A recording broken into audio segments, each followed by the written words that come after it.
बिस्मिल्लाहिर्रहमानिर्रहीम। अस्सलाम वालेकुम। कैसे हैं आप सब लोग? उम्मीद है अल्लाह के फजल से आप सब ठीक होंगे। अगर आपने मेरा चैनल अभी तक सब्सक्राइब नहीं किया तो रेड बटन को दबाएं और साथ घंटी के निशान को दबाना मत भूलें ताकि मेरी हर नई वीडियो सबसे पहले आप तक पहुंचे। आज मैं बना रही हूँ इमली और खुबानी की चटनी, दोनों को मैं अलग-अलग बनाऊँगी। तो सबसे पहले मैं इमली की चटनी बनाऊँगी। तो उसमें मैंने इमली ली है 125 ग्राम, आध पाव। इसको मैंने सारी रात 1 गिलास पानी में डालकर भिगो दिया था धोकर, और फिर इसका मैंने मसल कर इसका पल्प निकाल लिया छलनी से। जब आप लोग पल्प निकालें ना तो उसका एंड में से थोड़ा सा पानी एंड से छोड़ दिया करें ताकि इसमें कोई कीड़े कोई चीज़ हो वो एंड पे रह जाती है, तो उसको छोड़ दिया करें छानते हुए। तो मैंने इसलिए ये 125 ग्राम इमली का पल्प है, उतनी ही मैंने चीनी ली है 125 ग्राम, 1 टेबल स्पून सिरका, आधा चाय का चम्मच नमक और आधा ही चाय का चम्मच सुरख मिर्च ली है। तो अब हम इसको बनाना शुरू करते हैं। हमने चूल्हे पर एक पैन रख दिया। तो अब हम इसमें इमली का पल्प डाल देंगे।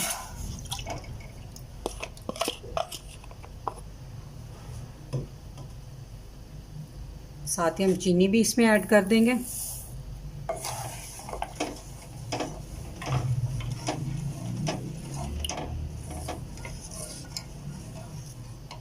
तो हम इसको उबाल आने तक पकाते हैं, चीनी अच्छी तरह मेल्ट हो जाए।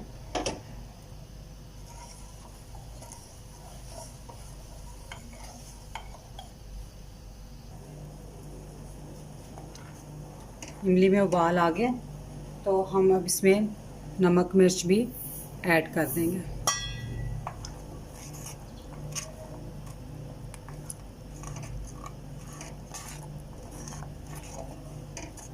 और 1 टेबल स्पून जो सिरका लिया था वो भी मैं इसमें डाल दूंगी। तो हम इसे तब तक पकाएंगे जब तक ये थोड़ी सी थिक ना हो जाए। दरमियानी आंच पर इसको 5-10 मिनट में ये बन जाएगी।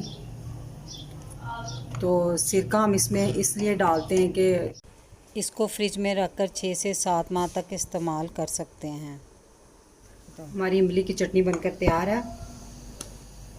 तो इसे मैंने 10 मिनट तक हल्की आंच पर मैंने पकाया था बाद में। तो आपने इसकी इतनी थिकनेस रखनी, इस बात का ख्याल रखना है कि जब ये ठंडी हो जाए और फ्रिज में भी हम रखें ना इसको तो ये और थिक हो जाती है। तो इसको मुनासिब इसकी थिकनेस रखनी है। ठंडा करके थोड़ी सी प्लेट में डाल के चेक कर लीजिएगा। तो अगर नमक मिर्च इसमें आपको कम लगे बनने के बाद बनते हुए इसको थोड़ा सा चेक कर लें तो फिर इसमें मज़ीद डाल दें। लेकिन ये कि हाफ टी स्पून इसमें बिट परफेक्ट है। अगर बहुत ज़्यादा आप स्पाइसी खाना चाहते हैं तो फिर आप मज़ीद डाल सकते हैं। तो ये हमारी इमली की चटनी बनकर तैयार है। अब हम इसको साइड पे बर्तन में निकालते हैं। हमारी इमली की चटनी बनकर तैयार है। तो अब हम इसे साइड पे कर देते हैं। तो अब हम खुबानी की चटनी शुरू करते हैं। खुबानी के लिए मैंने एक आध पाव खुबानी ली है, खुश्क ड्राई खुबानी 125 ग्राम बनती है। इसको मैंने सारी रात 2 गिलास पानी डालकर इसको भिगो दिया था अच्छी तरह। ये बहुत सॉफ्ट हो गई है, देखें। और उतनी ही मैंने बराबर की ही चीनी ली है, 125 ग्राम ही चीनी है, आध पाव, 1 टेबल स्पून सिरका और 1 चुटकी मसलन 1/4 चम्मच जो है ना नमक का है और 1 चाय का चम्मच है चाट मसाला। तो अब हम इसको बनाना शुरू करते हैं। मैंने चूल्हे पे एक पैन रख दिया। तो उसमें हम ये खुबानी जो डाली विद पानी, उसी का जो पानी है मैंने अच्छी तरह धो के इसको भिगोया था ताकि इसकी मिट्टी किरक वगैरह सारी निकल जाए। तो इसको हम थोड़ी देर 5-10 मिनट हल्की आंच पे पकाएंगे, थोड़ी ये सॉफ्ट हो जाए। हमने खुबानियों को 10 मिनट पकाया और मैंने चूल्हा बंद कर दिया। तो इसको अब ठंडा करके तो हम इसको अच्छी तरह मैश कर लेंगे ग्राइंडर जग में डाल के।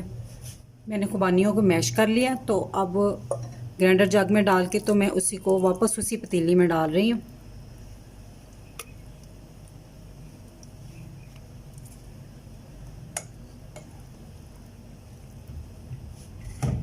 इसमें मैंने चीनी डाल दी। चीनी डालने के बाद आधा कप पानी मैंने और डाला। मैंने उसी जग में पानी डाल के ना आधा कप, तो उसको अच्छी तरह से साफ़ कर लिया। तो अब इसमें डाल दिया। साथ ही हम नमक और चाट मसाला भी डाल देंगे।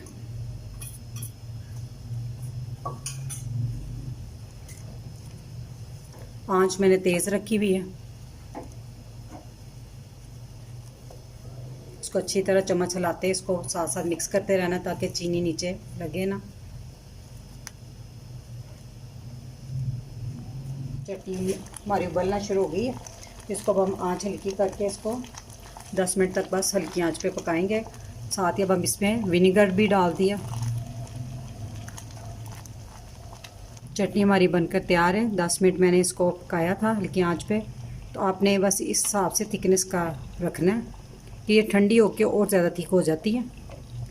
तो बाकी आपने जितनी गाढ़ी रखनी है उस हिसाब से आप रख लें। तो बहुत जल्दी बन जाती हैं ये और ये बहुत टेस्टी होती हैं। तो अब हम इसको बर्तन में निकाल लेते हैं। चूल्हा मैं बंद कर देती हूँ। हमारी खुबानी और इमली की चटनी बनकर तैयार है। आप इसे फ्रिज में रखकर 6-7 माह तक इजीली यूज़ कर सकते हैं। सिरका डालने से ये महफूज हो जाती है और काफ़ी देर तक इस्तेमाल में रहती है।